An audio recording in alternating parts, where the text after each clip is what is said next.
देखना यह है कि यदि व्यक्ति अपनी आय का 60% खर्च करता है और यदि व्यक्ति की आय 15% बढ़ती है तथा व्यय जो है वो भी 15% बढ़ता है, तो प्रतिशत परिवर्तन आपको क्या करना है, ज्ञात करना है।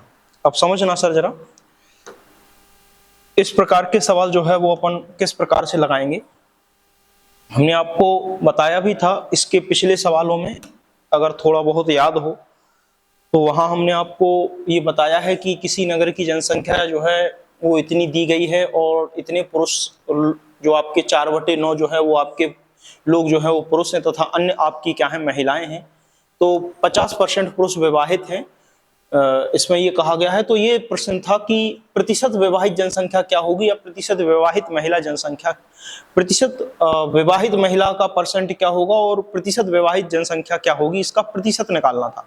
जनसंख्या कहीं नहीं निकालनी थी कि आपको जनसंख्या निकालनी है। इसके बैक में हम गए थे तो ये वाले जो सवाल थे आपको थोड़ा बहुत अगर रिमाइंड करें तो यहाँ पर जो सवाल थे, जैसे किसी वृत्त की त्रिज्या 25% बढ़ा दी जाए और उसके क्षेत्रफल में कितने प्रतिशत का परिवर्तन होगा, तो हमने दो तरीके आपको बताए थे कि पहला तरीका जो हमने बता के खत्म कर दिया था, मतलब first percent second percent plus minus वाला जो फॉर्मूला था कि अगर दो राशि बढ़ाई जाए या घटाई जाए और क्षेत्रफल में या 2 डायमेंशन में प्रतिशत परिवर्तन पूछा जाए तो फॉर्मूले का हम प्रयोग करके आंसर निकाल सकते। लेकिन ये कहा था कि अब आपको इस तरीके से सवाल लगाना सीखना है क्योंकि वो 2 डायमेंशन के लिए होगा, फिर 3 डायमेंशन के लिए आप उसको 3 बार यूज करेंगे तो टाइम लगेगा। उससे बेहतर है कि समय इस तरीके से जो है वो समय बच जाएगा, चाहे वो आयतन का सवाल हो, चाहे आपका वॉल्यूम का सवाल, चाहे एरिया का सवाल हो या वॉल्यूम, यानी क्षेत्रफल या आयतन 2D या 3D में से कोई भी सवाल हो, आप केवल परसेंट को पकड़ेंगे कि जो प्रतिशत वृद्धि दी गई है वो क्या है, तो परसेंट बराबर रहेगा 1/4। ये हम भिन्न के रूप में लिख लेंगे और उस भिन्न का मतलब होता है कि ये मूल राशि है, इस मूल राशि का ही 25% ऊपर रखा हुआ है। तो हम ऐसा मानेंगे कि जो 4 मूल राशि है, अब किसमें वृद्धि कर रहे हैं, त्रिज्या में, तो मान लिया कि त्रिज्या हमारी क्या होगी, मूल राशि होगी। और त्रिज्या में 1 की 25% की वृद्धि का मतलब है 1 की वृद्धि कर दी गई है। तो पहले त्रिज्या अगर 4 थी तो अब त्रिज्या कितनी हो जाएगी 1 की वृद्धि के साथ, 5। तो जब 4 त्रिज्या होगी तब क्षेत्रफल पाई और r का मान यानी कि 4 का स्क्वायर यानी कि 16 पाई। तो यहाँ पाई तो चूंकि कांस्टेंट है तो उसको हटा ही देते हैं, यही हमने आपको समझाया था। और r का मान जब त्रिज्या बढ़ जाएगी 1 से तो 5 हो जाएगी। अब अगर हम पाई स्क्वायर करेंगे, पाई r स्क्वायर, तो r का मतलब कितना दिया गया है 5, यानी कि हम पाई इंटू 5 का स्क्वायर करेंगे यानी कितना आएगा आपका 25 पाई आएगा। एक प्रकार से ये 16 पाई है, ये 25 पाई है। तो ये क्षेत्रफल पहले था, ये क्षेत्रफल अब हो गया। तो प्रतिशत वृद्धि अगर देखा जाए तो 16 पाई की जगह पर क्षेत्रफल अगर 25 पाई हो गया है तो वृद्धि कितनी की है, 9 पाई की, यानी कि 9 की। 16 से 25 होने में कितना राशि बढ़ी है, केवल 9 की। तो 9 की जो वृद्धि है वो दर्ज की गई है। तो 9 की वृद्धि हमने कहा था 9 पाई कहें या 9 पाई 9 कहें या 9 पाई, तो 9 की वृद्धि किस पर दर्ज की गई है, वास्तविकता में 16 पाई पर, क्योंकि ये प्रारंभिक मान था। हमने बताया भी था कि अगर प्रतिशत परिणाम निकालना हो तो वृद्धि या कमी ऊपर लिखेंगे, प्रारंभिक मान नीचे लिखेंगे, इंटू 100 कर देते हैं। तो ये आपका जो 9 पाई अपॉन 16 पाई, यानी कि जो 9 पाई है वो वृद्धि को दिखा रहा है और 16 पाई बता रहा है कि प्रारंभिक मान ये है, इंटू 100 ही क्या बताएगा कि प्रतिशत वृद्धि क्या है। तो प्रतिशत वृद्धि का मान हम यहां से निकाल लेंगे। पाई से पाई कैंसिल आउट हो गया, 900/16, सीधा हम 16 का भी भाग दे देंगे तब भी 56 सही 4/16 यानी कि 56 सही 1/4 आ जाएगा। लेकिन हमने कहा था इसका अल्टरनेटिव तरीका यह है कि 9/16 का प्रतिशत मान चाहिए। तो 9/16 का अगर परसेंट मान चाहिए तो 1/16 कितने प्रतिशत के बराबर है, तो आप कहोगे 6 सही 1/4% के बराबर है। तो फिर 1/16 अगर 6 सही 1/4% के बराबर है तो 1/16 से अगर हम 9/16 पर जाएंगे तो 9 का हमें गुणा करना पड़ेगा। तो 9 का गुणा हम यहाँ ऊपर करेंगे तो 9 का गुणा यहाँ 6 में भी करेंगे और 9 का गुणा यहाँ भी करेंगे। तो ये 9 का गुणा जब 6 में करोगे तो 54 आएगा, 9 का गुणा जब 1 में करोगे तो 9 आएगा और नीचे आपका क्या आ रहा है, 4 आ रहा है। तो ये आपका 54 सही 9/4 आ जाएगा। बात समझ पा रहे कि नहीं। तो 54 सही 9/4 रहेगा, ये 9/16 का मान रहेगा, लेकिन ये सही नहीं है। हमने क्या कहा था, जब आपकी जो शेष राशि है 9/4 जो में से 4 का हम भाग दे रहे हैं तो आपका 9 नहीं बचना चाहिए, 4 से छोटी संख्या बचनी चाहिए, जबकि यहाँ 4 से बड़ी संख्या बच रही है। तो हम इसको लिखेंगे 54 और अलग, और ये आपका 9/4 को हम एक बार 4 का भाग देंगे 9 में तो 2 बार जाएगा, 4 दूनी 8, एक शेष बच गया तो 2 सही 4 1/4। वैसे भी 4 का गुणा 2 में करोगे तो 8 और 1 9, 9/4।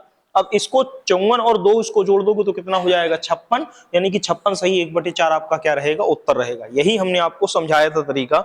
अब इसी तरीके से और आगे सवाल समझने हैं।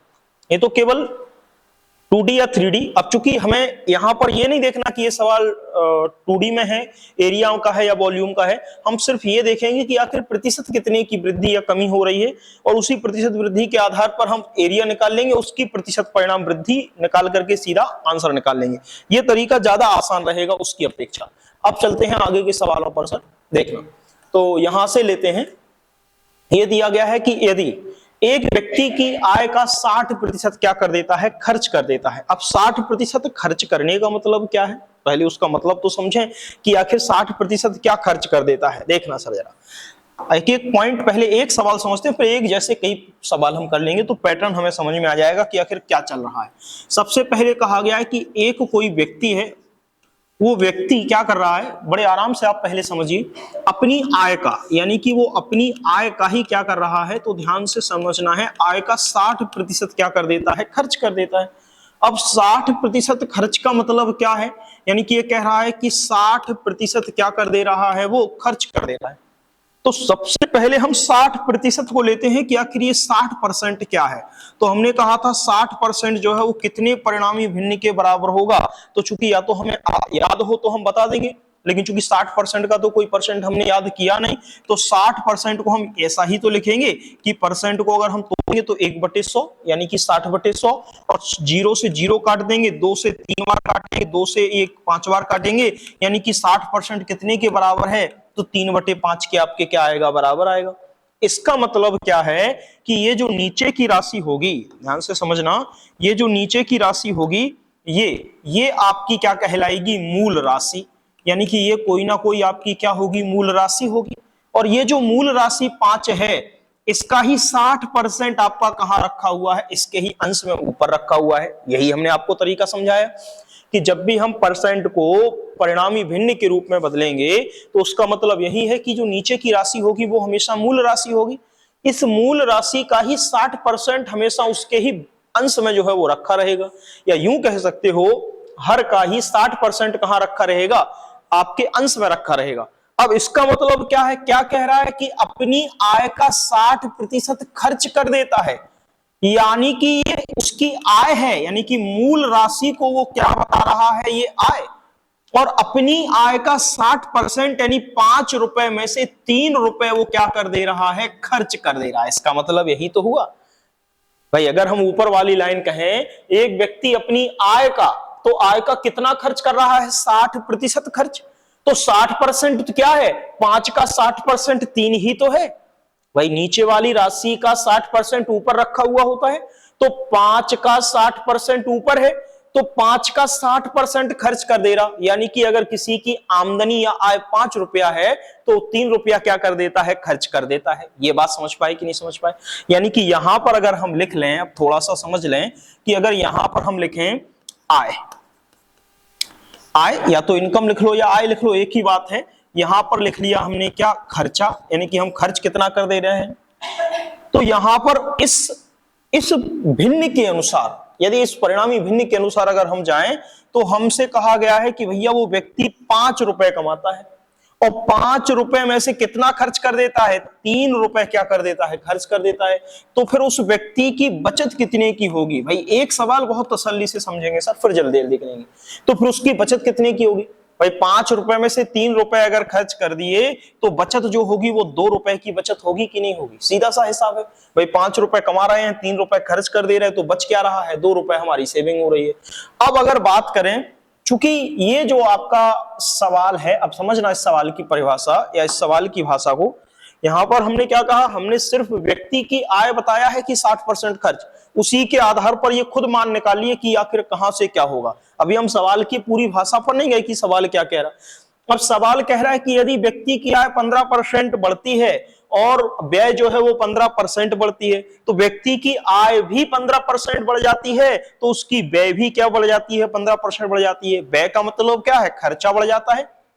भाई व्यय जो है वो क्या है, एक प्रकार से व्यय जो है वो खर्चा ही तो है, कि व्यक्ति की आय जो है वो इनकम है और खर्चा उसका क्या है, व्यय है। तो आय तो बढ़ी 15%, लेकिन उसने 15% क्या कर दिया, अपना व्यय भी तो बढ़ा दिया। तो प्रतिशत परिवर्तन तब पूछ रहा है कि तब बताओ कि आखिर प्रतिशत परिवर्तन क्या होगा। तो यहां पर थोड़ा समझते हैं कि ये कह रहे हैं आय को 15% बढ़ा दें, तो कोई दिक्कत नहीं है, हम आय 5 लेके 5 का 15% निकाल लेते हैं। लेकिन अगर आप 5 का 15% निकालोगे, यानी कि 5 का 15% आप निकालते हो, तो ये आपको 75 और बटे 100, तो अब आपको ये दशमलव में आएगा कि 0.75 रुपए उसकी क्या है, आय बढ़ जाती है। तो बेहतर है कि इस दशमलव के चक्कर में हम ना पड़े। क्यों? क्योंकि दशमलव में कैलकुलेशन करने में थोड़ी परेशानी होगी।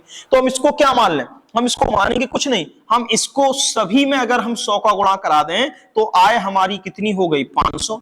और 500 में से अगर हम 3 रुपए का मतलब है 300 रुपए खर्च कर दे रहे हैं, तो हमारी बचत कितने की हो रही है, 200 रुपए की हो रही है। तब भी कोई दिक्कत नहीं है, क्योंकि प्रत्येक पद में हमने क्या करा दिया है, एक प्रकार से 100 का गुणा करा दिया है। यानी कि आय जो 5 थी तो हम 500 मानेंगे। अब हम 500 का 15% खर्च कर देंगे, 500 का जो 15% जो है वो आय जो है वो बढ़ा देंगे, यहां 300 का 15% आय बढ़ा देंगे, तो सीधे सीधे पूर्णांक मान हमको मिल जाएंगे, और पूर्णांक मान में जोड़ने घटाने में हमको परेशानी नहीं होगी, जल्दी जल्दी हमारे आंसर जो है वो आने लगेंगे। बात समझ पा रहे कि नहीं, कि ये 100 का गुणा करने का मतलब क्या है, चाहे तो हम 5 3 2 के आधार पर भी रिजल्ट निकाल सकते, लेकिन 5 3 2 के रिजल्ट के आधार पर हमको दशमलव में मान प्राप्त होंगे। यहां प्राप्त हो रहा है कि 5 से कितना बढ़ा देनी है आय, 0.75, तो 5 में 0.75 जोड़ोगे तो 5.75 आएगा, तो दशमलव में केवल कैलकुलेशन करनी पड़ेगी और कोई दिक्कत नहीं है। लेकिन हम चाहते कि आप दशमलव के चक्कर में ना पड़े और सीधा क्या करें, जो भी दिया उसमें प्रत्येक पद में चूंकि 100 का गुणा कराया है तो कोई फर्क नहीं पड़ने वाला, क्योंकि यहां पर हम एक प्रकार से कंपैरिजन निकाल रहे हैं। अब बात अगर करें 500 का, तो अब यहां देखना सर जरा, 500 का कितना खर्च कर रहे हैं वो कह रहे हैं कि 15% आय जो है वो आपकी क्या कर जाती है, बढ़ जाती है। तो 15% आय बढ़ती है तो 15% व्यक्ति क्या कर देता है, खर्चा भी तो क्या कर देता है, बढ़ा देता है। भाई 15% अगर आय बढ़ रही है तो 15% वो क्या कर दे रहा है, खर्चा भी तो बढ़ा दे रहा। तो आय जो है वो 500 थी, अब समझना सर जरा, तो 500 का अगर तुम 15% करोगे तो 15% का मतलब है नीचे जाएगा 100, 100 से 2 जीरो कट गए, तो 15 5 75, यानी कि आय जो है वो कितनी बढ़ गई, 75 बढ़ गई। सीधा मान निकल आया डायरेक्ट। वहां आपको हमने क्या कहा, 500 का 15%, परसेंट का मतलब नीचे 100, जीरो से जीरो कट गए, 15 का गुणा 5 में करोगे तो 15 5 75, यानी कि जो 500 पर 15% की अगर वृद्धि होती है तो कितनी बढ़ जाएगी आय, 75 रुपए और बढ़ जाएगी। तो अब जो आय है वो कितनी हो गई, 500 से बढ़ के 575 हो गई। बात समझ पाए कि नहीं समझ पाए? भाई जैसे कोई मूल राशि थी तो ये हमने आय 500 मान ली, ये जो यदि व्यक्ति की आय 15% बढ़ती है तो आय 15% ही तो बढ़ी है, तो 500 का ही तो 15% बढ़ेगी, यहां पर 300 का ही तो 15% खर्चा बढ़ेगा। तो यहां 500 का 15% का मतलब क्या है, तो सर यहां 500 का 15% का मतलब है 500 का 15%, यानी कि 500 का मतलब गुणा 15% का मतलब नीचे 100, जीरो से जीरो कट गए, 15 5 75, यानी कि 75 रुपए की क्या हो गई, यहां पर इंक्रीजमेंट जो है वो आय में हो गई। यानी कि ये 500 का 575, यानी कि आय हमारी 15% बढ़ गई है। तो हमने खर्चा भी बढ़ा दिया, तो 300 का 15%। अब बात समझना सर, हमने क्यों 100 का गुणा कराया, जब आप परसेंट लोगे तो ये परसेंट नीचे क्या जाएगा, 15 इंटू 1/100, और ऊपर 300 है तो 2 जीरो से 2 जीरो आपके कैंसल आउट, 15 का 3 में गुणा करोगे, यानी कि सीधा पता चल जाएगा कि 45 से आपकी क्या कर दिया है, उसने खर्चा को बढ़ा दिया है। बात समझ पा रहे कि नहीं? इसलिए हमने आपसे कहा है कि आप 100 का गुणा करके रखें तो जीरो से जीरो जो है नीचे कैंसिल आउट हो जाएंगे, आसानी से मान आपके निकल के आ जाएंगे। तो यहां पर खर्चा जो बढ़ा है वो 300 का 15% बढ़ा है, 300 का 15%, यानी कि 300 का अगर 15% निकालोगे तो कितना आ रहा है, 45। तो यहां पर जो टोटल खर्चा है पहले 300 रुपए होता था, अब वो कितना हो रहा है, 345 हो रहा है। बात समझ पाए कि नहीं? तो अब देखना, अब नया इक्वेशन क्या बन रहा है, यहां पर जो नया इक्वेशन बन रहा है वो कह रहा है कि पहले व्यक्ति जो है वो कितना कमाता था, पहले व्यक्ति जो है वो 575, यानी कि पहले तो व्यक्ति 500 कमाता था, 300 रुपए खर्च करता था तो 200 रुपए बचत कर ले जाता था। लेकिन अब व्यक्ति 15% आय बढ़ गई है तो 575 रुपए कमा रहा है। लेकिन उसने खर्चा भी 15% बढ़ा दिया है, तो 345 रुपए क्या कर दे रहा है, खर्च कर दे रहा है। तो अभी भी अब उसकी बचत कितनी है, तो 575 में से 345 घटाएंगे, 5 में से 5 जाएगा 0, 7 में से 4 जाएगा 3 और 5 में से 3 जाएगा 2। तो अब उसका जो बचत है वो कितनी है, 230 रुपए, यानी कि बचत भी आपकी उसकी क्या कर गई है, बढ़ गई है। तो अब पूछा क्या है, ये बचत में ही तो प्रतिशत परिवर्तन पूछा है। तो बचत में प्रतिशत परिवर्तन का मतलब क्या, बचत में प्रतिशत परिवर्तन का मतलब क्या, पहले बचत 200 रुपए थी, अब बचत बढ़ के 230 रुपए हो गई, तो कितने की वृद्धि हुई, 200 से 230 पहुंचने में 30 की वृद्धि हुई। तो प्रतिशत वृद्धि अगर वो आपसे पूछता है तो प्रतिशत वृद्धि के लिए वृद्धि कितनी की हुई है, 30 की, और ये 30 की वृद्धि कितने पर हुई है, 200 पर, तो 200 को रखेंगे नीचे, इनटू क्या कर देंगे 100। अब 0 से 0 आपका कट गया, 2 से 30 जो है वो 15 बार कट गया, यानी कि जो वृद्धि आई है वो कितने परसेंट की हुई है, 15% की हुई है। यानी कि आपकी बचत में भी कितने परसेंट की वृद्धि होगी, 15% की वृद्धि होगी। बात समझ पाए कि नहीं समझ पाए, बताओ सर, समझ में आ रहा कि नहीं, बताइए सर, कोई दिक्कत तो नहीं। देखो अगर कोई डाउट है तो आप पूछ सकते हो। चलिए सर सुनना, अब इसी के जैसे एक दो सवाल और लेते हैं, मतलब इस पैटर्न के कुछ सवाल और लेते हैं ताकि सारे डाउट क्लियर हो जाएं। आप कहो तो हम एक बार फिर से रिकॉल कर दें। हमने क्या कहा, एक व्यक्ति अपनी आय का 60% खर्च कर देता है। सर पहला सवाल हम कई बार रिपीट करके समझाते हैं ताकि पहले सवाल में आपको अच्छे से समझ में आ जाए, तो आगे आप जो सवाल लगाएं उनमें अपने आप खुद ही सवालों को लगाना स्टार्ट कर दें। क्या कहा, यदि एक व्यक्ति अपनी आय का 60% खर्च करता है, तो हमने कहा कितना खर्च करता है, 60%। तो हमने कहा सबसे पहले ही लिखते हैं व्यक्ति आय का 60% खर्च कर देता है। अब 60% का मतलब क्या, 60% यानी कि 60/100, क्योंकि परसेंट जो है वो 1/100 में बदलेगा। तो 0 से 0, 2 से 6 3 बार, 2 से 10 5 बार, 3/5, यानी 60% किसके बराबर है, 3/5 के। इस 3/5 का मतलब क्या होता है, अगर किसी प्रतिशत को हम परिणामी भिन्न में बदल दें तो उसका मतलब होता है कि जो नीचे की राशि है वो मूल राशि को बताएगी, लेकिन इसी मूल राशि का 60% कहां रखा हुआ होगा, उसके अंश में। यानी कि अगर ये मूल राशि है तो इसका ही 60% कहां रखा हुआ है, ऊपर, यानी कि इस 5 का 60% कितना होगा, 3 होगा। अब इसका मतलब क्या, तो यहां चलते हैं, व्यक्ति अपनी आय का यानी कि अपनी आय का 60% खर्च करता है, तो ये ऊपर की जो राशि है वो खर्च की जा रही है, तो ये 3 रुपए तो खर्च किए जा रहे हैं, लेकिन किस में से, ये नीचे दी गई राशि आय में से।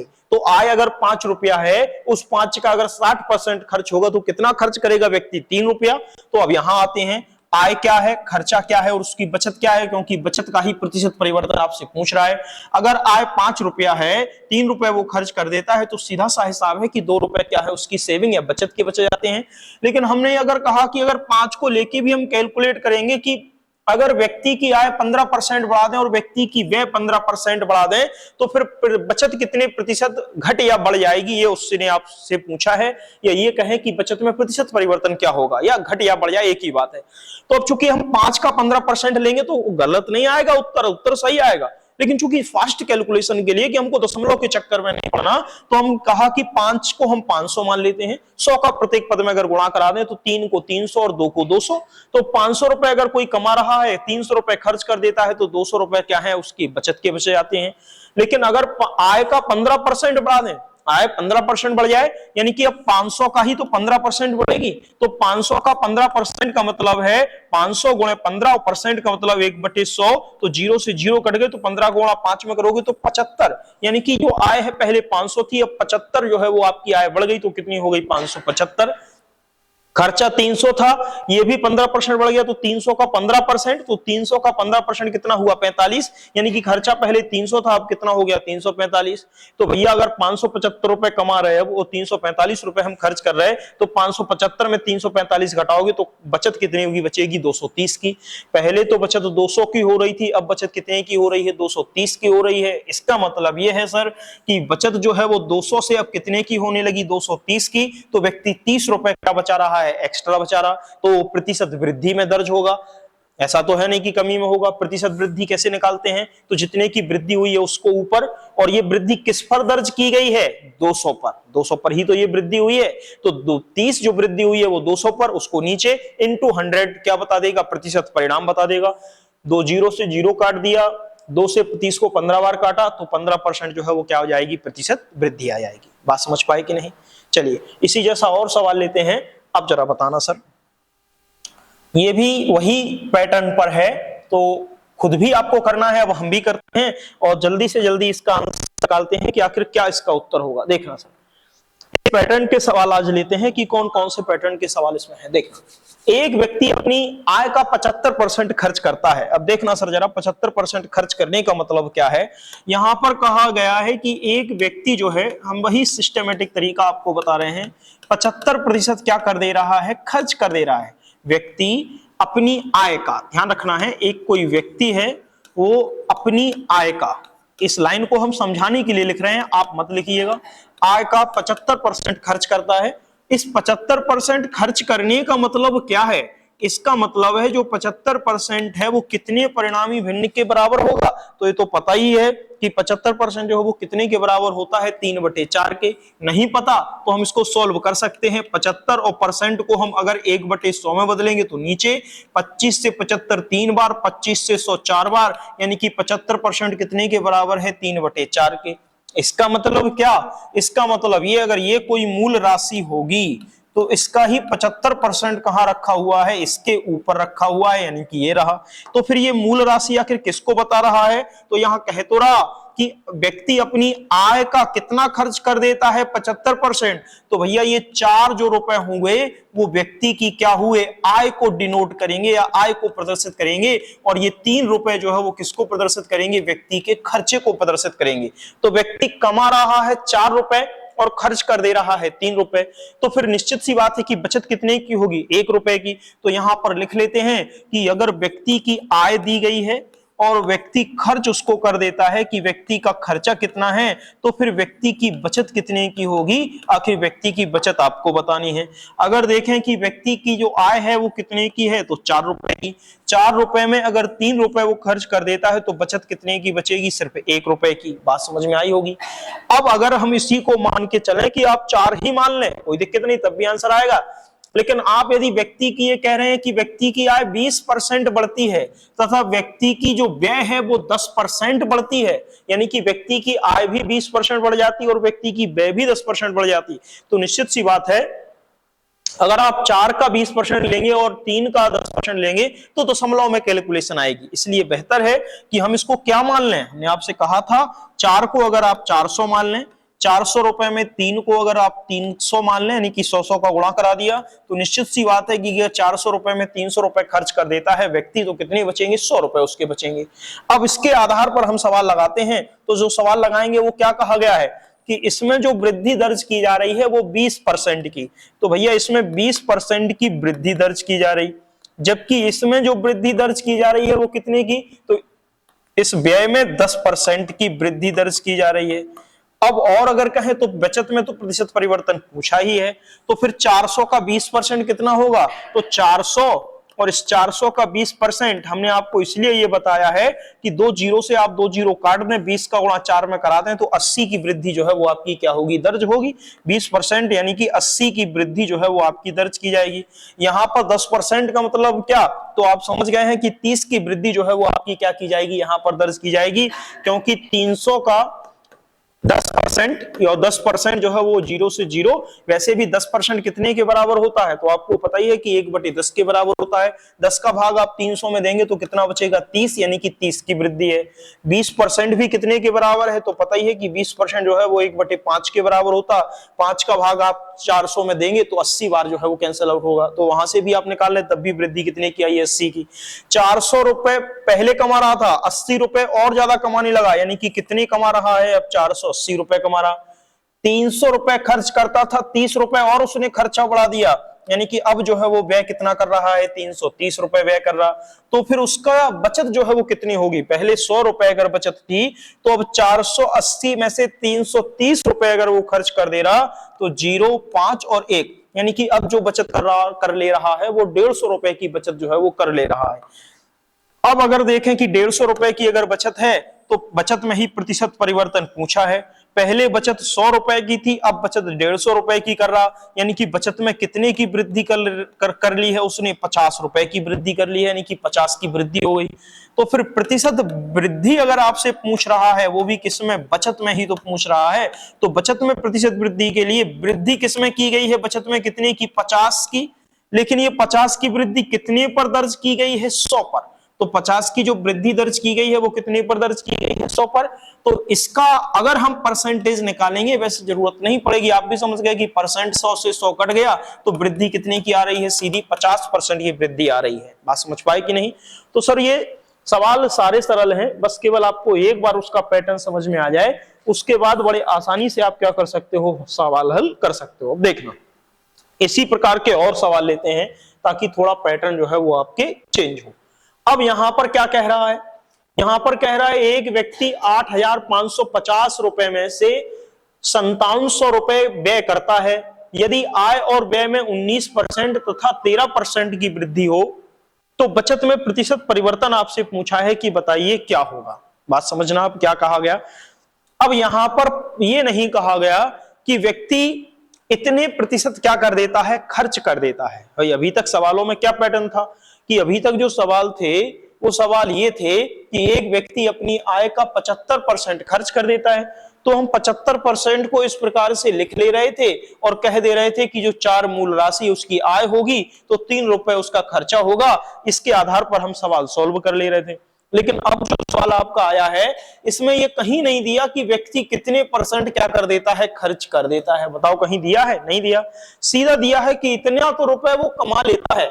आय उसकी कितनी है, 8,550, तो फिर व्यय कितने की है, 5,700 की। यानी कि 8,550 को कमा करके, 8,550 रुपए कमा करके वो व्यय कितने कर देता है, तो व्यय कर देता है 5,700 रुपए। अब समझना सर जरा, यहां समझते हैं, जब इस प्रकार के सवाल दिए हों कि ये दी गई है आपकी आय और ये दिया गया है व्यय, तो देखना अगर आय और व्यय की अगर बात करें कि आय है और ये उसकी क्या है, व्यय है, मतलब क्या 8,550 रुपए वो कमाता है और 8,550 रुपए में से 5,700 रुपए आपका क्या कर देता है, खर्च कर देता है। बात समझना जरा। अब कोई कहे तुम ये क्यों कर रहे हो, वो भी हम तुम्हें समझाते हैं कि आखिर ऐसा क्यों कर रहे हैं। समझना, हम दोनों आय और व्यय का क्या निकालेंगे, अनुपात। क्यों, क्योंकि परिणामी भिन्न जो रहती थी उसमें भी तो क्या रहता था, अनुपात ही तो रहता था।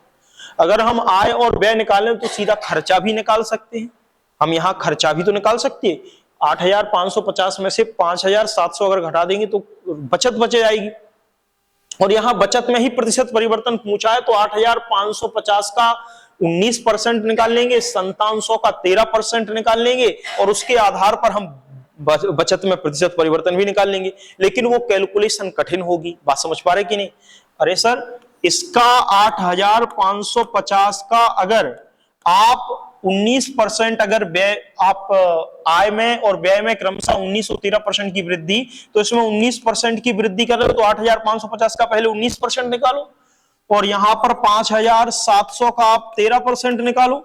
उसको निकालने के बाद इसमें ये जोड़ देंगे, जो भी मान यहां आएगा जोड़ देंगे, समझते चलना। उसके बाद हम दोनों में कंपैरिजन निकालेंगे कि अभी बचत कितनी थी और अब बचत कितने की है, तो वो एक्चुअल मान आएगी बचत का, मतलब वास्तविक राशि आएगी बचत की। लेकिन जब भी ये प्रतिशत परिवर्तन वाले सवाल चलेंगे या पूरी परसेंटेज चलेगी तो परसेंटेज में वो कभी आपसे रियल वैल्यू पूछता ही नहीं है, वो हमेशा केवल कंपैरिजन ही कराता है। तो हमको रियल वैल्यू पर जाना भी नहीं है, क्योंकि अगर हम रियल वैल्यू पर जाएंगे तो हमको टाइम लगेगा। तो हम कोशिश करते हैं कि हम उसकी रियल वैल्यू के साथ ना जाके रेशियो या परसेंटेज के आधार पर मान निकालें। तो यहां पर जो व्यक्ति की आय है वो 5,550 थी, व्यक्ति की जो व्यय है वो 5,000 कितनी थी, 700 थी। दोनों का अनुपात हमने क्या कर लिया, यहां निकाल लिया।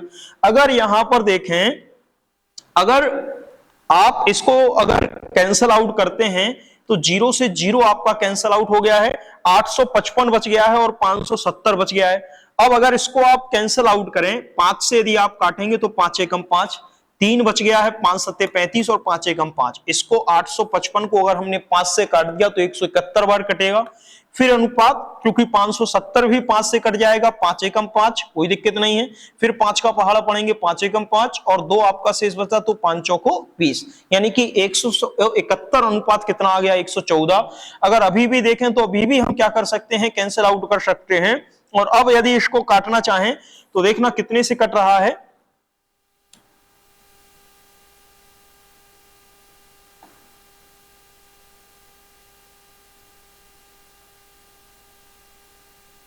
एक 171 और अनुपात जो है वो 114।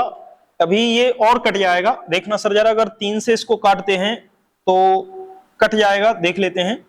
3 से काटते हैं तो 5 बार 15 और 2 आपका बच गया, तो 30 7 21, यानी कि 57 बार काट दिया है 3 से। फिर इसको भी अगर 3 से काटते हैं तो 3 से काटोगे, 3 त्रिका 9, आपके 2 शेष बच गए हैं और 3 का पहाड़ा 8 बार पड़ेंगे तो 24। बात समझ कर पाए? अब तो ये सीधा कट रहा है। 19 से काटोगे 57 को 3 बार और 19 से 38 को काटोगे 2 बार, यानी कि ये अनुपात अपना कितना छोटा बचा, सिर्फ 3 अनुपात 2 बचा। बात समझ पाए कि नहीं? इसका मतलब क्या है, इसका मतलब है कि व्यक्ति की जो आय है वो 3 रुपया है और व्यक्ति जो व्यय है वो कितना कर रहा है, 2 रुपया कर रहा। यानी कि हमको इस कैलकुलेशन से ये प्रश्न आसान पड़ेगा। हम 5000, 8550 और 5700 से भी निकाल लेते, लेकिन वहां पर कैलकुलेशन कठिन पड़ती, क्योंकि वैल्यू जो है वो आपकी अधिक थी। अब सवाल लगाते हैं, क्या है, अब हमको परसेंट पर नहीं आना। क्यों? क्योंकि हमको अनुपात ही तो निकालना है। अनुपात का मतलब क्या है, 3/2। तो ये 3/2 किसका रेशियो है, आय अपॉन व्यय का।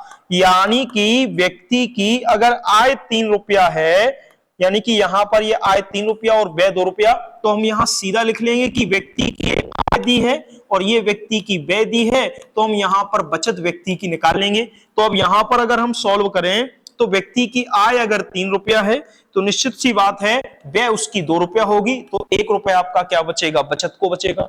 अब इसी को अगर हम 100 का गुणा कर दें तो 3 से हम 300 पर ले जाएं, 2 से हम 200 पर ले जाएं, तो निश्चित सी बात है कि बचत जो है वो कितनी हो जाएगी, 100 रुपए हो जाएगी, क्योंकि 100 का गुणा करा दिया है।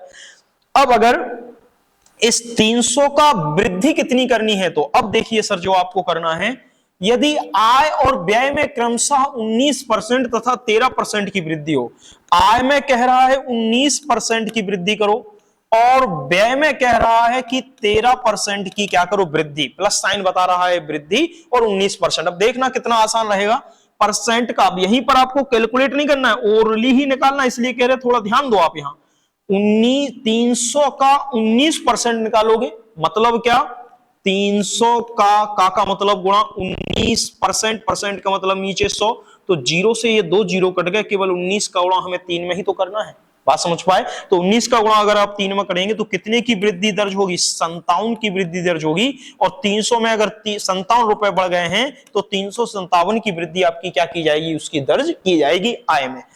अब अगर 200 का 13% निकालें तो 200 और गुणे 13%, और या 200 तो 0 0 कट गए, 13 का गुणा 2 में करोगे 26, यानी कि वृद्धि कितने की होगी, आपकी 26 की वृद्धि होगी। ये तो निकालना समझ ही रहे होगे कैसे। 200 का 13% तो 200 गुणे 13/100, 200 गुणे 13/100, 0 से 0 कट गया, 13 गुणा 2 में करोगे तो 26 की वृद्धि होगी। तो 200 से कितना पहुंच गया है, 226। तो अब जो है वो बचत कितनी होगी वो निकाल लेते हैं। 357 में से अगर 226 यहां घटाएंगे तो 7 में से ये इसमें से आप घटा दें तो 1 बच गया है। 5 में से आप 2 हटा दोगे तो आपका 3 बच गया है, और 3 में से 2 हटाओगे तो कितना बच गया, 1, यानी कि 131 जो है वो आपकी क्या होगी, बचत होगी। तो फिर सर पहले बचत कितनी थी, तो पहले बचत थी हमारी 100, अब बचत कितनी हो गई है, तो हो गई 131 बचत हो गई है। यानी कि कितने की वृद्धि बचत पर दर्ज की गई है, 31 की वृद्धि दर्ज की गई है। तो फिर प्रतिशत बचत में वृद्धि या बचत में प्रतिशत वृद्धि अगर निकालना हो तो उसके लिए वृद्धि कितने की है, 31 की, लेकिन किस पर, हमेशा 100 पर। इसका ही परसेंट हमें क्या देगा, प्रतिशत परिणाम देगा। 100 से 100 कट गया है तो कितने परसेंट की वृद्धि होगी, 31% की वृद्धि जो है वो आपकी क्या हो, दर्ज की जाएगी। बात समझ में आ रही होगी सर। चलिए देखना सर, अब ये सवाल लगाते हैं। ये भी सेम पैटर्न आप आराम से कर लोगे। एक व्यक्ति 13,500 रुपए आय में से 9,000 रुपए व्यय करता है। यदि आय और व्यय में 13 तथा 9% की वृद्धि हो तो बचत में प्रतिशत परिवर्तन निकालिए। अब थोड़ा सा फास्ट कैलकुलेशन करते हैं क्योंकि आपको पैटर्न हमने सिखा दिया है, ठीक है ना। तो इस जैसे 2-3 सवाल है उनको फटाफट से कर लेते हैं, देखना सर जरा समझना। हमने क्या कहा, 13,500 रुपए आय है तो यहां पर फटाक से लिख लिया आय, अनुपात किसके साथ निकाल लिया है हमको, व्यय। तो आय और व्यय में कितने का है, 13,500 रुपए कमा रहा है और उसमें से खर्च कितना कर दे रहा है, 9,000 रुपए खर्च कर दे रहा है। 20 काट दिए, 135 अनुपात कितना है, 90। तो 135 अनुपात 90 क्या अभी और ये कम हो सकता है, बिल्कुल। 15 से आप इसको काटोगे, 15 नम्मा 135 और 15 से 90 काटोगे, 15 छक्का 90। अभी 9 और 6 भी कट जाएगा, 3 से 3 बार काटोगे और 3 से 6 काटोगे 2 बार, ये तो 3 अनुपात 2 ही बच गया एक प्रकार से। अब 3 अनुपात 2 बच गया तो इसको हम लिख लेते हैं अपने तरीके से, यानी कि व्यक्ति की अगर आय है तो अब आय हम 13,500 नहीं लिखेंगे, हम लिखेंगे व्यक्ति की आय 3, क्योंकि हमको कंपैरिजन प्रतिशत परिणाम चाहिए। और व्यक्ति की व्यय हम कितना लिखेंगे, तो व्यक्ति की व्यय लिखेंगे 2 रुपए। तो फिर यहां पर जो पूछा गया है कि अगर आय ये है और अगर व्यय 2 रुपए है तो बचत अपने आप समझ पाओगे कि कितना होगा, 1। हमने कहा अगर ये 3 है तो 3 से कहां पर पहुंचेंगे, 300। अगर ये 2 है तो 2 से कहां पर पहुंचेंगे, 200। तो ये अगर 300 रुपए रहा है, 200 रुपए व्यय है तो 100 रुपए उसकी क्या होगी, बचत की जाएगी, 100 रुपए बचत है। तो फिर हमने कहा अब आय और व्यय में कितने % की वृद्धि, तो ये सवाल कह रहा है, हम नहीं। यदि आय और व्यय में 13% और 9% की वृद्धि करें, यानी कि आय में कितने % की वृद्धि कह रहा है, 13% की वृद्धि मतलब प्लस, और यहां व्यय में कितने % की वृद्धि कह रहा है, 9% की क्या कह रहा है, वृद्धि। तो सर 300 का 13% कितना होगा, तो 39। बात समझ पाए कि नहीं, कैसे, 300 का 13%, तो सॉल्व करने की जरूरत नहीं, आप ओरली निकालो। 300 का मतलब गुणा 13% बटे 100, 0 से 0, 13 3 39। तो 39 की आपकी क्या की जाएगी, वृद्धि जो है वो दर्ज की जाएगी। यानी कि यहां पर जो वृद्धि होगी वो कितने की होगी, 39 की। यहां 200 का 9% वृद्धि होगी, तो 200 का 9% यानी कि 18 की वृद्धि यहां पर क्या की जाएगी, दर्ज की जाएगी। अब 300 में 39 रुपए और ऐड कर दिए तो कितना हो गया, 339 रुपए वो कमाने लगा है। 200 में 18 रुपए और जोड़ दिए तो 218 रुपए वो क्या कर दे रहा है, व्यय कर दे रहा है। तो 339 में से 218 रुपए घटाएंगे तो आपका क्या बचेगा, व्यय बचे, आपका बचत बचे जाएगा कि आखिर बचत कितने की है, देखना सर, आपकी बचत बच जाएगी कि आखिर बचत कितने की है। तो 9 में से 8 घटा देंगे 1 और 3 में से 1 घटा देंगे 2। आप समझ ही रहे हो कि यहां पर 3 में से 1 घटा दो, 2 घटा दोगे तो 1, यानी कि पहले आपका वो कितना कमाता था, तो पहले कमाता था यहां बचाता था 100 रुपए, अब बचा रहा है 121 रुपए, यानी कि वृद्धि कितने की हुई है, तो 21 की वृद्धि हुई है। और 21 की वृद्धि किस पर हुई है, 100 पर, तो 21% ही उसकी क्या होगी, बचत होगी। तो जरूरी नहीं है आप यहां साइड में जाओ, प्रतिशत वृद्धि बचत में निकालने के लिए 21 की वृद्धि किस पर हुई है, 100 पर, और इसका ही प्रतिशत परिणाम हमें आंसर देता है। 100 से 100 कट गए तो 21% की क्या आएगी, वृद्धि आएगी। अब थोड़ा समझना, अब और इसको सॉर्ट करते हैं, देखना कैसे, देखना आंसर तब भी आएगा। अब उसी तरीके से लगा के देखेंगे जैसे हम आपको बता रहे हैं, सुनना कैसे। अगर जरूरत क्या है सर इसका मान निकालने की, देखना बार बार हम कर तो यही रहे, जो भी यहां पर राशि आती है इसको इसमें से घटा देते और यहां 21 की वृद्धि निकाल लेते। जैसे देखना 300 का 39 वृद्धि की तो कितनी का आ गया आपका, 339 वृद्धि हुई। और यहां 200 में 18 जोड़ दिए तो कितने की वृद्धि हुई, 218 की वृद्धि हुई। तो यहां 100 से अब जब इसका डिफरेंस निकालते हैं तो ये कितना आता है आपका, 1 और आपका 2 और 1, यानी कि 121 बचत है। तो 100 से 121 पहुंचने में कितने की वृद्धि हुई है, 21 की वृद्धि हुई है। अब जरूरत क्या है ये मान निकालने की, देखना बिना मान निकाले भी हम केवल काम चला लेंगे। देखना कैसे, आप तो जो भी राशि दी गई है 300, उस 300 का ही क्या निकालें, 13%। 300 का 13% कितना हो गया, 39। आप तो वृद्धि वृद्धि ले लें केवल, 300 का 13% क्या हुआ, 39, यानी कि 39 की वृद्धि हुई है। 200 का 9% कितना हुआ, 18, यानी कि केवल 18 की वृद्धि हुई है।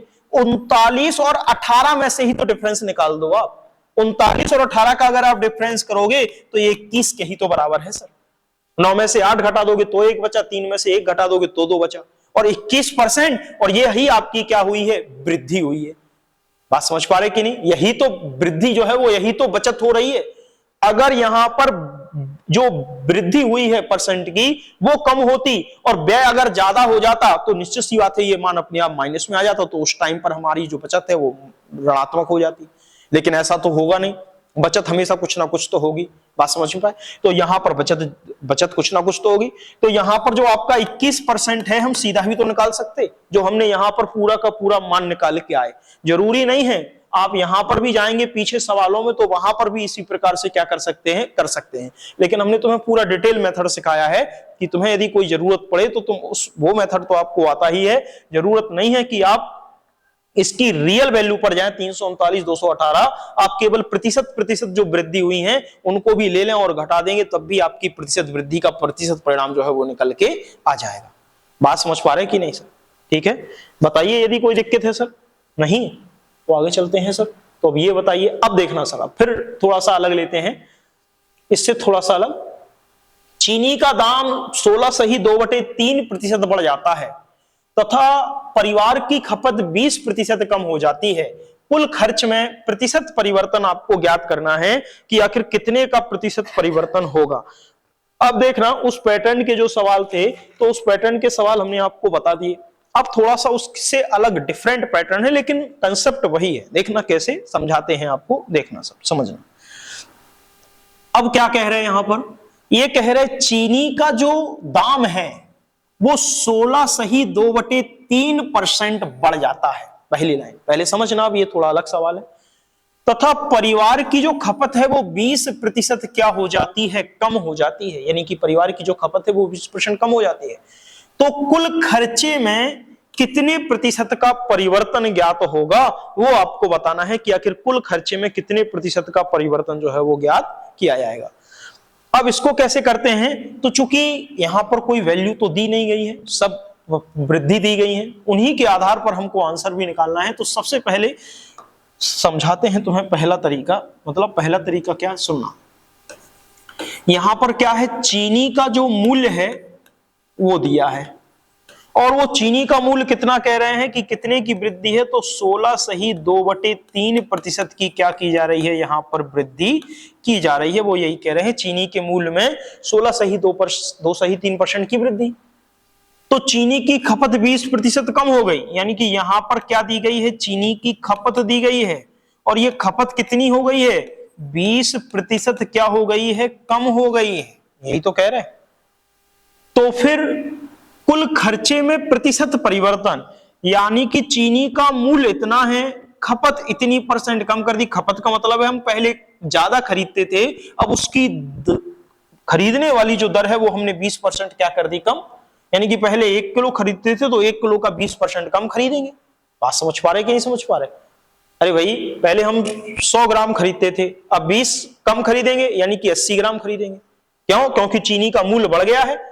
बात समझ पा रहे कि नहीं? तो पूछा है कि कुल खर्चे में कितने प्रतिशत का परिवर्तन होगा, यानी कि जो खर्चा है उसमें क्या परिवर्तन होगा, ज्यादा रुपए खर्च करने पड़ेंगे या कम रुपए खर्च करने पड़ेंगे, वो आपसे पूछ रहा है। यानी कि यहां पर खर्चा आपसे पूछ रहा है, तो क्या ना खर्चा भी बताते हैं, पहले इनसे तो निपट लें। अब 16.2/3% की वृद्धि का मतलब क्या है, तो सर हमने आपको कई बार बताया है 16.2/3% कितने के बराबर है, तो 1/6 के बराबर है। तो 16.2/3% 1/6 परिणामी भिन्न के बराबर है। यानी कि हमारा 6 रुपए अगर मूल राशि होगी, ध्यान से सुनना है, अब 6 रुपए अगर मूल राशि होगी तो 6 रुपए का 16.2/3% कहां रखा हुआ है, उसके ऊपर अंश में ही रखा हुआ है। यानी 6 का 16.2/3% कितना होगा, 1 होगा। तो अब यहां पर क्या इसका मतलब निकालेंगे कि ये 6 में अगर 16.2/3% की वृद्धि हुई है तो 6 अगर मूल राशि है तो उस 6 में 1 की अगर वृद्धि होगी तो ये राशि जो है वो बढ़कर कितनी हो जाएगी। अगर चीनी का मूल्य पहले 6 रुपए था, अब अगर ये 1 रुपए अगर आपका बढ़ गया है तो अब चीनी का मूल्य कितना हो जाएगा, 7 रुपए हो जाएगा। बात समझ पाए कि नहीं? तो फिर खपत की चर्चा कर लेते हैं कि आखिर खपत कितने परसेंट कम हो रही है। तो खपत को वो कह रहा है कि 20% कम हो रही है। 20% का मतलब क्या होता है, 1/5, यानी कि 5 में कितने की कमी हो रही है, 1 की कमी हो रही है। बात समझ पाई कि नहीं? यानी कि पहले अगर हम 5 खरीदते थे, 5 में अब 1 किलो या 1 ग्राम क्या खरीदेंगे, कम खरीदेंगे, क्योंकि ये कमी को शो कर रहा है। तो अभी अगर वृद्धि है तो 6 नीचे वाली राशि में ऊपर वाला मान वृद्धि को दिखाता है, लेकिन अगर कम किया गया है या कमी की गई है तो नीचे वाली राशि में ऊपर वाली राशि क्या दिखाती है, कमी को दिखाती है। यानी कि जो आपकी अब खपत है वो खपत पहले कितनी थी, 5 रुपए थी। यानी कि जो खपत थी वो पहले 5 रुपए थी। जिस प्रकार से चीनी का मूल्य पहले 6 रुपए था लेकिन अब बढ़ गया 1 रुपए, तो आपका कितना हो गया है, 7 रुपए।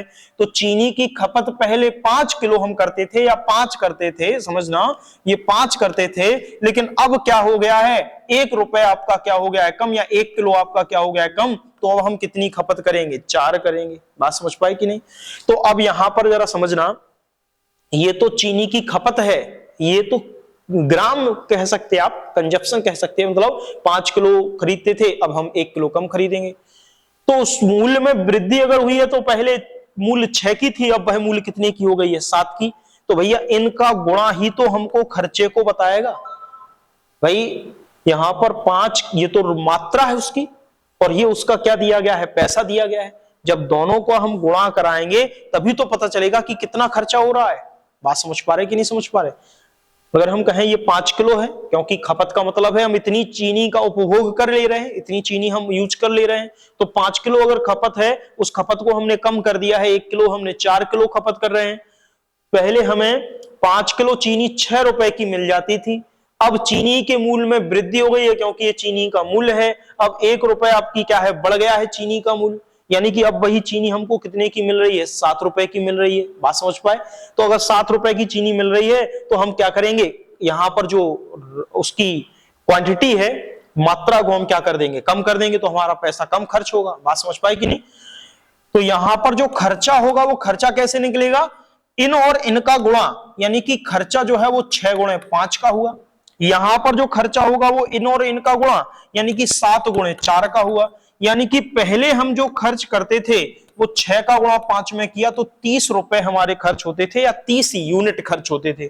अब जो खर्च हो रहे हैं तो 7 चौके 28, यानी कि अब केवल 28 यूनिट खर्च हो रहे हैं, या 28 रुपए हमारे क्या हो रहे हैं, खर्च हो रहे हैं।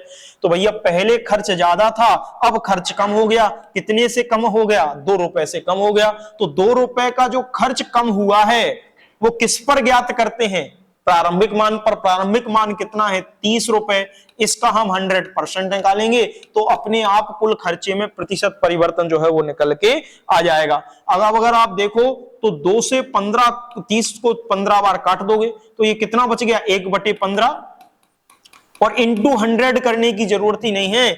1/15 कितने परसेंट के बराबर है, तो 6 सही 2/3% के जो है वो क्या होता है, बराबर होता है। तो आप डायरेक्टली 1/15 का मान 6 सही 2/3% के बराबर लिख सकते। और इसको हमने करने का तरीका भी तुम्हें बताया है, याद भी कराए हैं। कैसे निकालते हैं, 100 में आप 15 का भाग देंगे तो 15 छक्का 90, 6 बार गया है।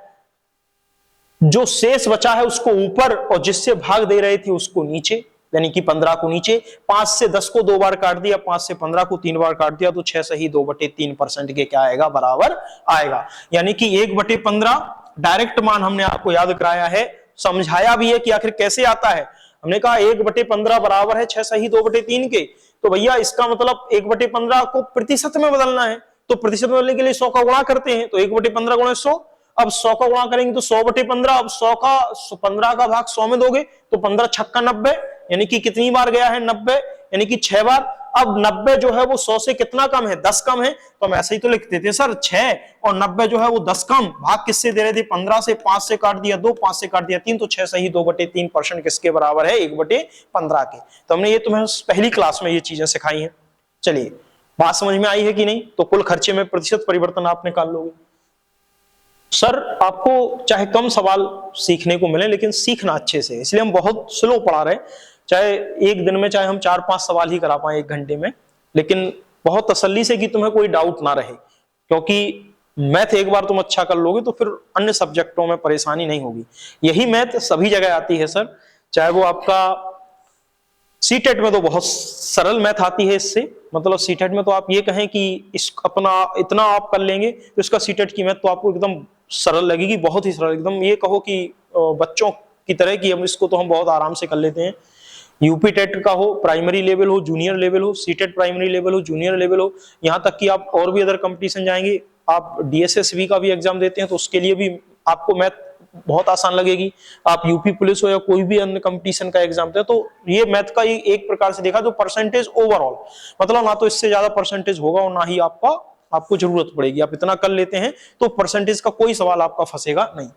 चलिए देखते हैं अगला क्या है। सिनेमा हॉल की टिकट बिक्री 57.1/7% बढ़ जाती है तथा मूल्य 16.2/3% बढ़ जाता है तो कुल आमदनी में प्रतिशत परिवर्तन ज्ञात करना है कि कुल आमदनी में प्रतिशत परिवर्तन क्या होगा। समझना यहां पर दो राशियां हैं और एक बढ़ रही है एक घट रही है, ठीक है ना, एक बढ़ रही है और एक घट रही है। इसको करने का दूसरा तरीका भी है हमारे पास, ध्यान करो, हमने आपको कहा था जब दो राशि बढ़ रही हो घट रही हो तो डेल्टा प्रतिशत परिवर्तन निकालते हैं, प्लस माइनस प्रतिशत परिवर्तन, प्लस माइनस सेकंड प्रतिशत परिवर्तन, ध्यान करो, और प्लस फिर ऊपर करते थे plus minus first percent into plus minus second percent और नीचे कर देते थे अपॉन 100।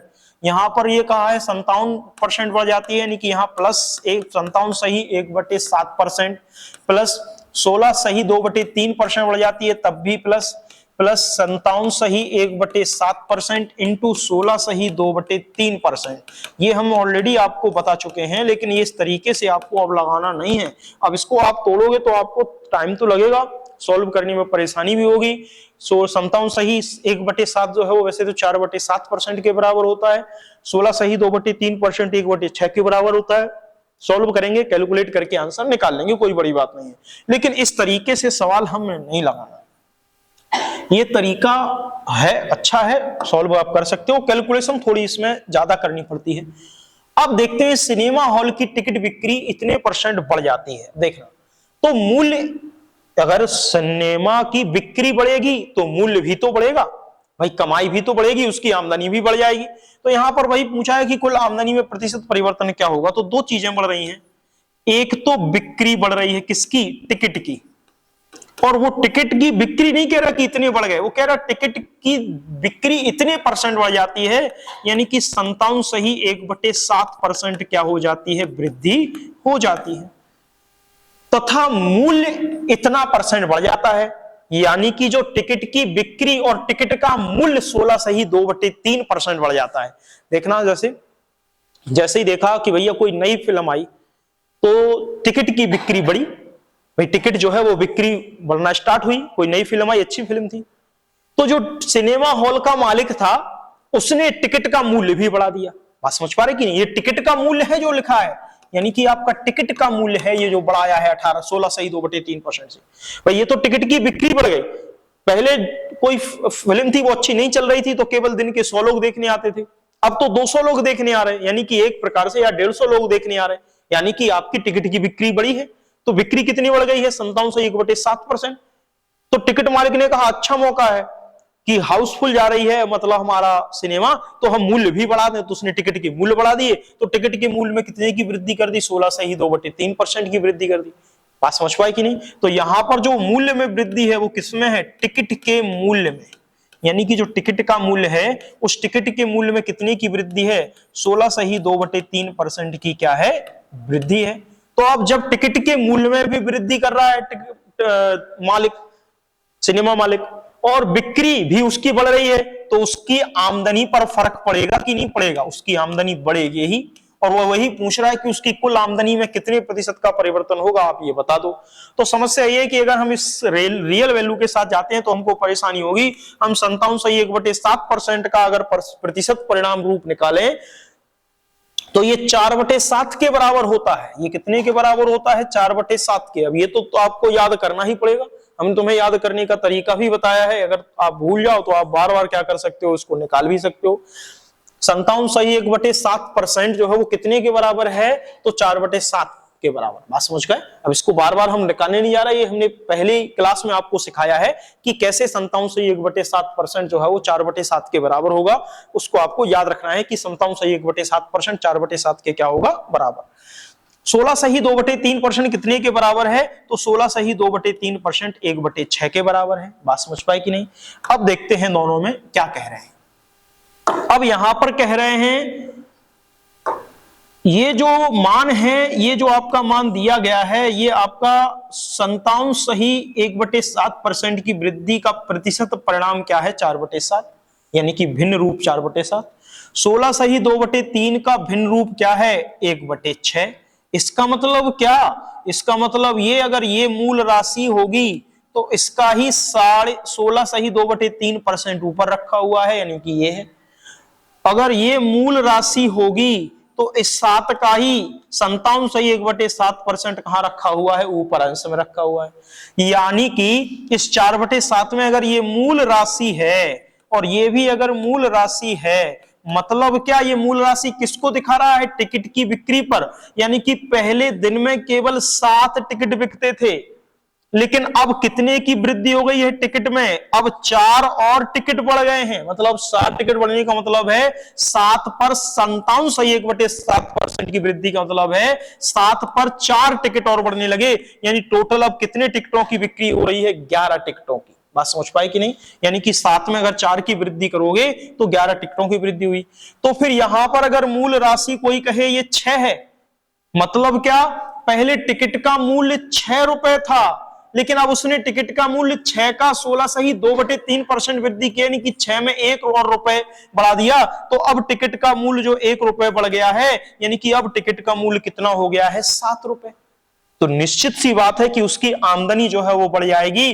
तो पहले आमदनी कितनी थी? अगर पहले, ध्यान से सुनना, अगर शुरुआत में, अगर यहां पर शुरुआत में उसका जो टिकट की जो बिक्री होती थी वो 7 रुपए, सॉरी 7 टिकट बिक्री, 7 टिकट केवल बिकते थे, 6 रुपए एक टिकट का मूल्य था, तो उसकी आमदनी कितनी हुई? 6 गुणे 7 या 7 गुणे 6, यानी कि वो कितना कमा लेता था? 42 रुपए जो है वो कमा लेता था।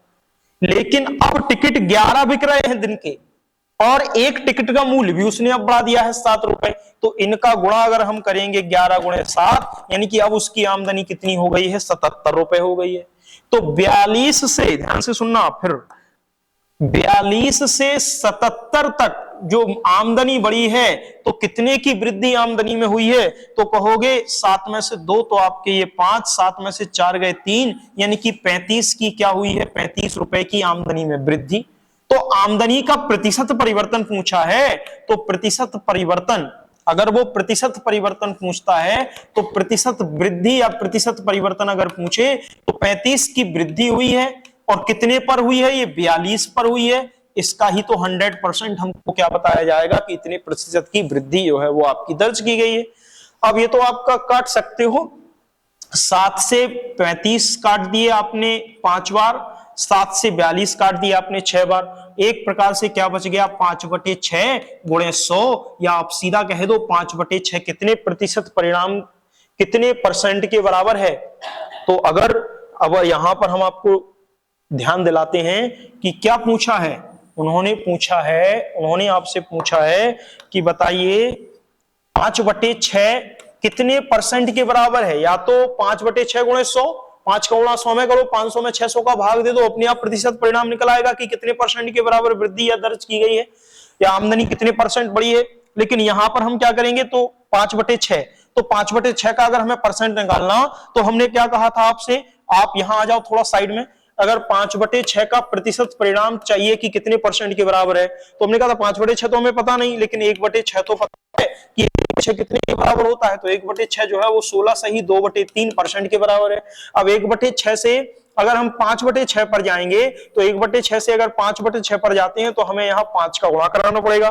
तो हम 5 का गुणा यहां भी कराते हैं 16 में, और 5 का गुणा यहां भी कराते हैं 2 में। तो 16 का गुणा 5 में कराएंगे 80, 5 का गुणा 2 में कराएंगे 10, और नीचे आपका 3 है तो उसमें गुणा नहीं कराते हैं, 3 का 3 है। अब 80 सही 10/3, चूंकि देंगे तो इसको तोड़ के लिख सकते हैं 80 प्लस, अब 3 का भाग 10 में दोगे 3 त्रिका 9, 1 शेष बच गया, यानी कि 10/3 को 3 सही 1/3 लिख सकते हैं। 80 में 3 हम जोड़ देंगे तो कितना हो गया 83 सही 1/3 के बराबर। बात समझ पाए कि नहीं? तो इतने प्रतिशत की आमदनी में प्रतिशत परिवर्तन जो है वो दर्ज किया जाएगा। ये आपका उत्तर रहेगा 83 सही 1/3% की वृद्धि। बात समझ पाए कि नहीं सर? बताइए, बोलिए सर। ठीक है, चलिए आगे और थोड़ा चलते हैं, 1-2 सवाल और ले लेते हैं ताकि कोई डाउट आपको ना रहे समझ में। देखना सर, देखना 2 सवाल और लेते हैं, ये संख्या में जरूरी नहीं कि केवल यही। देखना ये क्या कह रहे हैं, ये कह रहे हैं एक विद्यार्थी एक संख्या को 5/3 के स्थान पर 3/5 से गुणा कर देता है, तो प्रतिशत त्रुटि आपको ज्ञात करनी है कि आखिर प्रतिशत त्रुटि क्या होगी, यानी कि उसने कितने की प्रतिशत त्रुटि ज्ञात की है। अच्छे से समझना है आपको परसेंटेज, क्योंकि बहुत काम आएगी आपको आगे, इसलिए पहले हमने परसेंटेज से ही स्टार्ट किया है। सुनना, एक विद्यार्थी एक संख्या को 5/3 के स्थान पर 3/5 से गुणा कर देता है, तो प्रतिशत त्रुटि निकालनी है। अब थोड़ा इसका कंसेप्ट समझते हैं। तो एक सवाल हम पूरा लगा के दिखाते हैं, अगला सवाल आप हमें लगा के दिखाएंगे। सुनना क्या कहा गया है, एक विद्यार्थी जो है वो किसी संख्या में को, यानी कि किसी एक संख्या को, अब संख्या क्या है पता नहीं, इस संख्या को 5/3 के स्थान पर, यानी कि गुणा करना था 5/3 से, लेकिन वो किससे गुणा कर देता है, तो वो आपका गुणा जो है वो 3/5 से क्या कर देता है, गुणा कर देता है। समझना सर जरा, जहां भी समझ में ना आए तो पूछने की कोशिश करना कि जो विद्यार्थी है वो 1/5 के स्थान पर, सॉरी 5/3 के स्थान पर 3/5 से क्या कर देता है, गुणा कर देता है। जरा देखना सर, समझना। तो प्रतिशत त्रुटि आपको ज्ञात करनी है कि आखिर कितने की प्रतिशत त्रुटि उसके द्वारा जो है वो की गई है। तो यहां पर एक संख्या में 5/3 के स्थान पर, यानी कि गुणा करना था 5/3, लेकिन 5/3 के स्थान पर वो कितने का गुणा कर देता है, तो वो गुणा कर देता है कितने का, 3/5 का क्या कर देता है, आपका गुणा कर देता है। समझना सर जरा, उस कितने का गुणा कर देता है, तो उस संख्या में गुणा कर देता है 3/5 का। यानी कि अब यहां पर क्या कहा गया है, जो सही मान है वो ये है, क्योंकि एक संख्या को 5/3 के स्थान पर 3/5 से गुणा कर देता, तो गुणा करना था इस संख्या में 5/3 का, ये सही था, लेकिन उसने गलती से क्या कर दिया है, इस संख्या में 5/3 की जगह 3/5 से क्या कर दिया, गुणा कर दिया। तो ये तो उसके द्वारा की गई गलती है, ये तो गलत है। देखना यहां संख्या थी कोई x, क्या उसमें गुणा करना था 5/3 का, और वो चला उसने संख्या में किसका गुणा कर दिया, 3/5 का। मतलब इसका उसमें भैया 5 का गुणा करना था, लेकिन तुम x में गुणा किसका कराए, 3 का कराए, तो गलती आपकी है। यानी कि सही क्या था, x में 5 का गुणा करना, जबकि आपने x में क्या कर दिया है, 3 का गुणा, वो तो करने नहीं था, वो तो आपने गलत किया है, तो ये त्रुटि है। चलिए इसी प्रकार संख्या में 5/3 का गुणा करना था, लेकिन वो कितने का गुणा कर देता है, वो 3/5 का गुणा कर देता है। अब समझते हैं कि आखिर ये जो राशि है वो निकालते हैं कि आखिर किस प्रकार से जो है वो क्या मान आएगा और कैसे प्रतिशत त्रुटि जो है वो हम निकालेंगे। तो यहां पर 5/3 के स्थान पर 3/5 का अगर वो गुणा कर रहा है, तो यहां पर कहा गया है कि इसको अगर हम इसी भिन्न रूप में लिखे तो हमको तुलना करने में परेशानी होगी कि आखिर इसके स्थान पर ये आया है तो कितने की त्रुटि हुई है। बात समझ पा रहे कि नहीं भाई, अगर यहां पर x में 5 का करना था और x में हमने 3 का गुणा कर दिया है, तो कितने की त्रुटि हुई है, तो 5 में से हम 3 को हटा देंगे तो पता चल जाएगा 2 की त्रुटि हुई है। तो प्रतिशत त्रुटि भी अगर पूछे तो 2 की त्रुटि की गई है, लेकिन आखिर किस पे दर्ज की गई है, तो वो भी कि करना किसका गुणा था और किसका गुणा कर दिया। बात समझ पा रहे कि नहीं, यानी कि प्रतिशत त्रुटि भी क्या है, वो भी हम बड़े आसानी से क्या कर सकते हैं, निकाल सकते हैं। नहीं बात समझ में आ रही कि क्या कह रहे सर। तो यहां पर संख्या में 5/3 का गुणा करना था, लेकिन 3/5 का आपने क्या कर दिया है, गुणा कर दिया। अब अगर 3/5 का आपके द्वारा क्या किया गया है, गुणा किया गया है, तो यहां पर ये जो मान था ये सही था, लेकिन आपने गलत मान का गुणा कर दिया। तो यहां पर हमको, चूंकि ये भिन्न में है, अगर सीधा ये इस प्रकार से 5 यहां दिया होता, ये 3 ना होता तो कोई बात नहीं थी, और यहां पर भी 5 ना होता तो हम 5 और 3 का डिफरेंस निकाल देते थे कि 2 की त्रुटि आई है। लेकिन अब सवाल ऐसा है नहीं, सवाल क्या दिया गया है कि 5/3 का गुणा करना था, और आपने उसके स्थान पर 3/5 का क्या कर दिया है, गुणा कर दिया है। तो फिर हम इसको पूर्णांक रूप में कैसे बदलेंगे? तो पूर्णांक रूप में बदलने के लिए यहां कोई एक ऐसी राशि का गुणा करा दें, एक समान ऐसी राशि का गुणा करा दें जिससे नीचे की संख्या कट जाए और केवल ऊपर पूर्णांक संख्या बची रहे। तो उसके लिए तो केवल एक ही विकल्प बचता है, जो संख्या नीचे हर में 3 दी गई है और हर में 5 दी गई है, इस 3, 5 के एलसीएम का गुणा दोनों भिन्नों में करा दिया जाए। तो 3 और 5 का अगर एलसीएम लोगे तो 15 आएगा, तो यहां भी 15 का गुणा करा दिया और यहां भी। अब 3 से अगर 15 काटेंगे तो 5 बार, 5 से 15 काटेंगे तो 3 बार, 5 का गुणा 5 में करेंगे तो 25, 3 का गुणा 3 में करेंगे तो 9, यानी कि उत्तर आना चाहिए था ये, और आ गया है ये। तो त्रुटि कितने की हुई है? त्रुटि हुई है 16 की। बात समझ पाए? इन त्रुटि कितने की हुई है? 16 की। तो जो त्रुटि प्रतिशत चाहिए उनको, तो भैया त्रुटि प्रतिशत त्रुटि चाहिए, तो त्रुटि कितने की हुई है? 16 की। लेकिन ये त्रुटि किस पर दर्ज की गई है? इस राशि पर, 25 पर। तो 16 की त्रुटि किस पर हुई है? 25 पर। तो 100 पर कितनी? बात समझ पाए कि नहीं? देखो, 100 ऐसे समझा करो, 16 की त्रुटि हुई है 25 पर, तो 100 पर कितनी? बात समझ पाए कि नहीं? यानी कि यहां फिर से देखना लिखने का तरीका, मतलब प्रतिशत त्रुटि अगर निकालनी है, अगर हम कहें 16 की त्रुटि की गई है किस पर? क्योंकि प्रारंभिक मान 25, तो फिर 100 पर कितनी? तो 25 से 100 4 बार काट दिए, कोई दिक्कत ही नहीं है। 16 का गुणा 4 में कर दिया, कितना है? 64, यानी कि 64% की क्या आई है? प्रतिशत त्रुटि जो है वो निकल के आई है। बात समझ पाए कि नहीं समझ पाए? कोई दिक्कत है तो सर पूछ सकते हो, और नहीं तो आगे बढ़े। बताइए बताइए सर, अगर कोई भी डाउट है तो आप पूछ सकते हो, बड़े आराम से किसी भी प्रकार के सवाल को आप पूछ सकते हो। मैंने आपसे बार बार यही कहा है। बोलिए सर, बताओ, अगर कोई डाउट है तो पूछ सकते हो।